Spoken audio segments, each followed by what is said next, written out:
Hello friends, welcome to my channel. Today I am going to talk about a mechanics of the independent suspension system, and I am taking a wishbone arm type suspension system for this delivery. The upper wishbone is considered as the link AB and the lower wishbone is considered as the link CD, and the step axle and wheel housing is considered as well as AC. In the diagram I have three links which are AB, AC and CD, and AC is the step axle. This is the diagram of an independent suspension system, and I have taken the wishbone arm type suspension system, and we are going to find how the equation for all the forces in these links. So you can see there is a tensile force in the link AB, which is the upper wishbone, and a compressive force in the link CD, and this is the lower wishbone, and you can see the spring in between the lower wishbone and the chassis of the vehicle. And you can also see a tensile force acting through the step axle of the vehicle, and it is getting touched, or it is passing through the point C and O. The tensile force P and the reaction force R and U get in contact or get coordinated in the point O. So we know that in the actual case, the suspension system will have external force in the horizontal direction as well as in the vertical direction. For simplicity in the derivation, we are considering these forces separately. So first we are considering the vertical reaction force, which is happened due to the weight distribution in the suspension system and through the wheels. So in the first case, I'm going to only considering the R, the reaction force R. So when we projected the force, the tensile force P will meet with R at the point O, and so as the force, the tensile force U as well. So we are going to find the equation for all these forces in these links. So for that, first we have to resolve the forces with respect to the point O. All these forces, that is the force P, the force U as well as R, these three are in equilibrium at this point.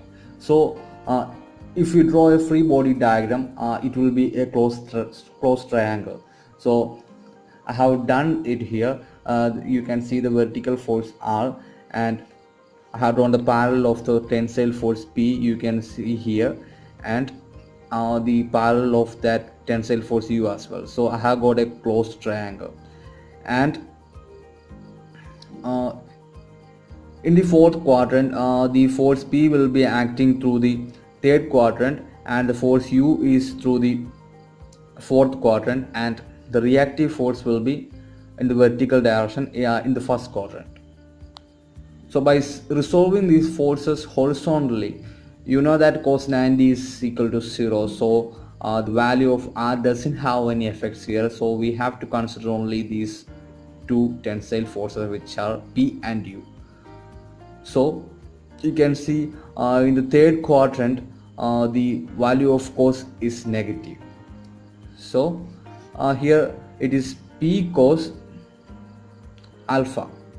Here you can see the angle of P, force P, that is made from the horizontal is alpha. The same angle that is same for the force Q is beta, and for the force U, the angle made from the vertical or with the vertical is the gamma. So by resolving, we will get minus P cos alpha plus U sin gamma, which is equal to 0. So we can rewrite it as U sin gamma is equal to P cos alpha.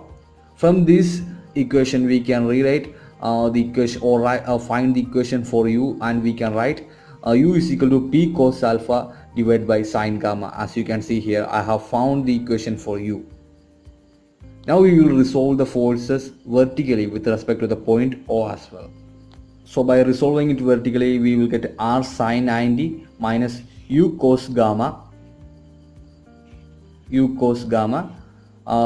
because it is U sin 90 minus gamma, which is equal to cos gamma. So minus U cos gamma minus P sin alpha. So we can rearrange the equation as R is equal to U cos gamma plus P sin alpha. As you can see here, R is equal to U cos gamma plus P sin alpha. We have already found the equation for U here, which is P cos alpha divided by sin gamma. So we can substitute the value of U in this equation, which is equation number 2. So we will get P cos alpha cos gamma divided by sin gamma plus P sin alpha. So we can see that cos gamma by sin gamma can be replaced by cot gamma, because cos by sin is equal to cot. So it will be P cos alpha into cot gamma plus P sin alpha. And here we can take P as common. So it will be P into cos alpha cot gamma plus sin alpha. So we can find the equation for P from here. So we can write P is equal to R divided by sin alpha plus cos alpha into cot gamma. This is the equation for P, which is a tensile force acting through the link AB or in the upper wishbone. So now we have found the equation for P and U. So the next step, we have to find the equation for the spring force S and the compression force, that is Q, in the lower wishbone.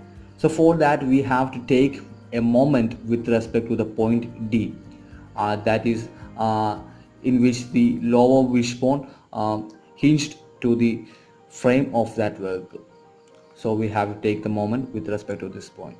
So we can through this D there will be two forces. Those are the force U and the spring force S. So we can write, if we consider, so if the spring force is acting in the downward direction, the direction of the force, the tensile force U, will be in this direction. So if we consider the clockwise moment as positive, U will make a clockwise moment with the magnitude UA, because the perpendicular distance between D and the force line of action of force U is A. And if we took so as usual the counterclockwise moment will be negative. So the counterclockwise moment is the product of S and B. So we can write SB equal to UA. So by taking moment with respect to the point D, we will get SB is equal to UA. So we have found the equation for U, which is P cos alpha by sin gamma. So we can substitute it here. And don't forget, we have also found the equation for P as well. For first, before substituting the value of U into the equation for S, we have to substitute the equation for P in this side. So by substituting the value of P, which we have founded earlier, we will get U is equal to R by sin alpha plus cos alpha into cot gamma into cos alpha divided by sin gamma. So by multiplying this factor, which is cos alpha divided by sin gamma, to the denominator of this R side, which is P, so we can write sin alpha into sin gamma by cos alpha plus cos alpha cot gamma into sin gamma divided by cos alpha. So the cos alpha will get cancelled, and you can see the cot gamma is equal to cos gamma divided by sin gamma. So sin gamma will get cancelled. So there will be only cos gamma. So and the sin alpha divided by cos alpha is equal to tan alpha. So the equation for U is R divided by tan alpha sin gamma plus cos gamma.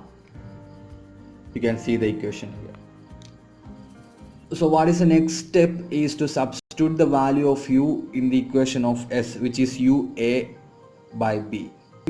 So by doing that, we will get the equation for S as well, which is a spring force.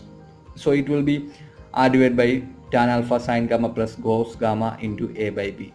So we have arrived at the equation for spring force, the tensile force P and U, as well as the Q, Q is the Q which is the compressive force. So we have to find the equation for Q as well. So first we have found the equation for S, P and U. Now it is pending to find the equation for Q. So now let's find the equation or the value of Q, which is the compressive force here. So we are going to find Q. So the only force that is relating to Q is the tensile force that is acting through the stub axle, which is U. So we have to find an equation that is relating between Q and U. So we have found P, U and S. So we have to find an equation that is relating any of these known quantity for finding the unknown quantity Q. So here the angle that is made with the horizontal for Q is beta, and for U with the vertical is gamma. So for relating this, we have to make the compressive force Q in the horizontal axis. So we have to shift the line of action of Q into the horizontal axis by making the angle 0, or by making an angle that is negative beta. So in the normal case, if this is a vertical and this is a horizontal axis, the force Q will be act at an angle beta from the horizontal, and the tensile force U will act at an angle gamma, which means at an angle 90 minus gamma. Here U will be act like this. So we have to make this force Q to lie on this horizontal axis. So for to do that, we have to tilt the Q by the same angle beta, or we have to make that angle beta to a minus angle beta. So if you are doing that, it will be like Q will be here, and this will be the angle beta, and the force U, which is a tensile force, will also will be get tilted, or will get rotated by the same angle beta, because Q here is rotating by an angle beta, so the U will also get rotated by an angle beta. So if this is U, the total gamma value will be this one. So this angle will be gamma minus beta, because the U have got tilted by an angle beta, so this angle will be beta, and total angle is gamma, so this side will be gamma minus beta. And if if we try to solve these forces horizontally, we will get Q minus U cos 90 minus gamma minus beta, okay, equal to 0. So we can write Q minus U sine gamma minus beta equal to 0. So Q will be equal to U sine gamma minus beta. So we have found the equation for Q, and we know the and we have derived the equation for U as well. So finally we have to substitute the value of U in here. Equation for U is R by tan alpha sine gamma plus cos gamma. So Q equal to U sine gamma minus beta. So we can substitute the value for U here. So it will be R by tan alpha sine gamma plus cos gamma into sine gamma minus beta. So this will be the equation for Q, and we have found the equation for the compressive force Q, tensile force P and U, and spring force S as well, when suspension is only having the vertical force, which is the normal reaction only. So now we have to find the equation for the horizontal forces as well. Now let's check the second section where the independent suspension system is working against the horizontal force Here you can see the horizontal force F, which is a contact force that is acting in the contact patch of the tail. So the force that acting to the pivot C is V. In the previous section it was U that was acting the inclined force that is acting to the pivot C, and the point O. Here it is V, and the force that is acting in the upper wishbone is P as usual, but now it's become a compressive force and it is making an angle alpha with the horizontal. And the force acting in the lower wishbone is Q as usual, but it is small letter Q, and it have become a tensile force here, and it is making an angle beta with the horizontal, similar to the previous case. And a spring force S is acting downwards, and it is also making an offset B with the pivot D, where the lower wishbone hinged with the chassis of the work. Here the force V is making an angle of delta with the horizontal. So in the previous case, the force U was making an angle gamma. Now let's go for the derivation.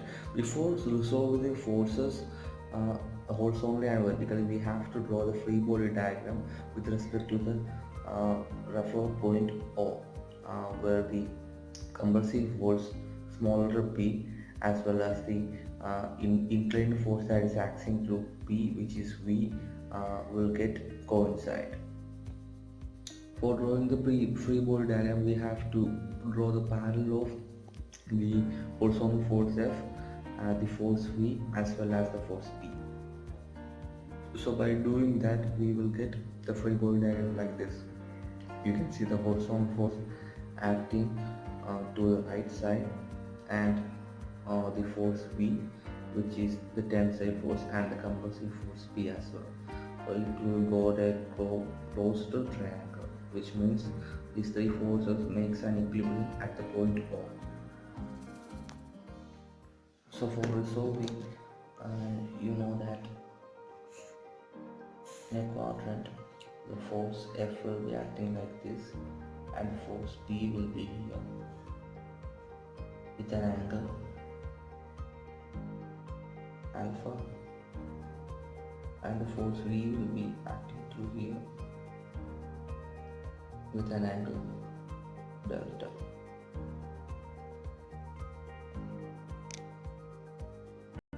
So by resolving horizontally, the answer is F minus V cos delta plus P cos alpha, which is equal to 0. So we can rewrite F is equal to V cos delta minus P cos alpha, and consider this as equation 1.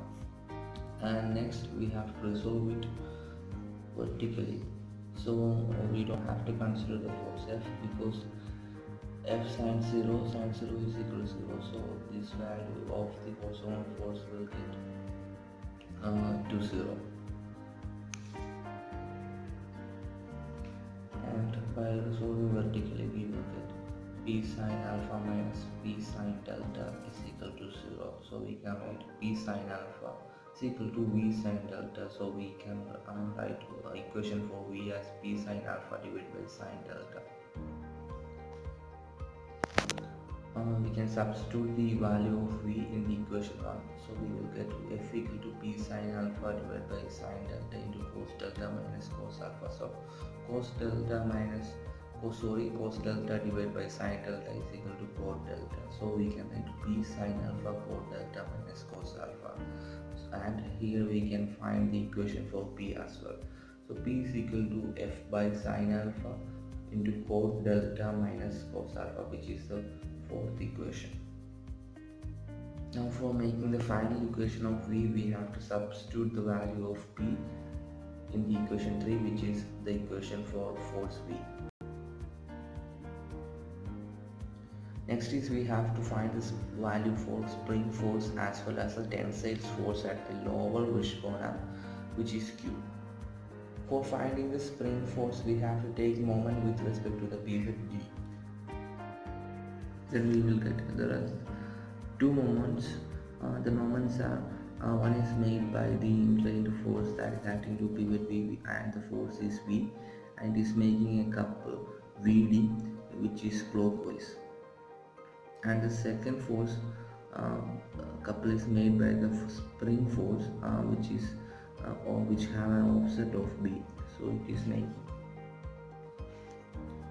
coupled with the magnitude SP which is in the counterclockwise direction. So the moment is SP is equal to VT. So from this equation of a moment we can write spring force is equal to VD by P, and we have found the equation for V. So we are going to substitute the equation for V in the equation for spring force.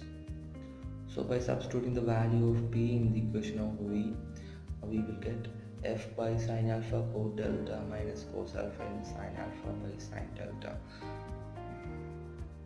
So here the sine alpha will get cancelled, and you know that cos delta is equal to cos delta divided by sine delta. So the sine delta will be cancelled, and this side will only have cos delta and minus the cos alpha divided by sine alpha is equal to cot alpha. So this side will be cot alpha into sine delta.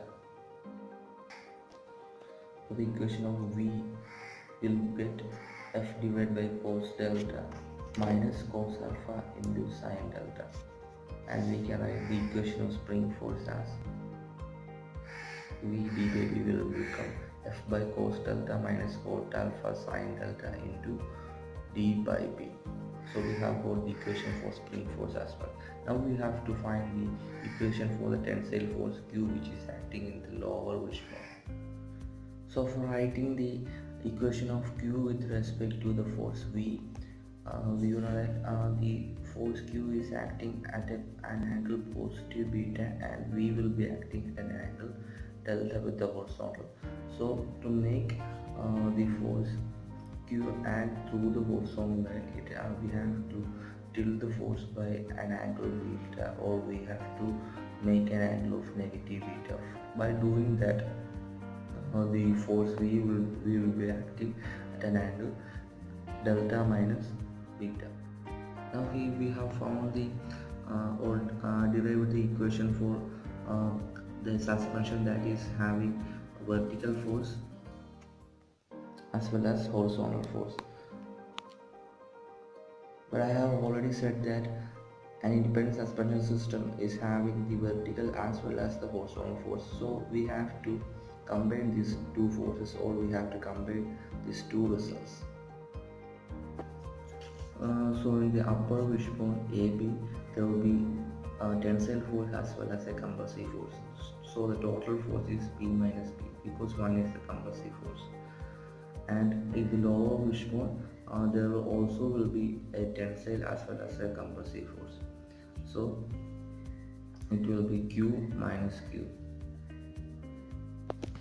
because one force is compressive and one is tensile, and the total spring force is acting in the same direction.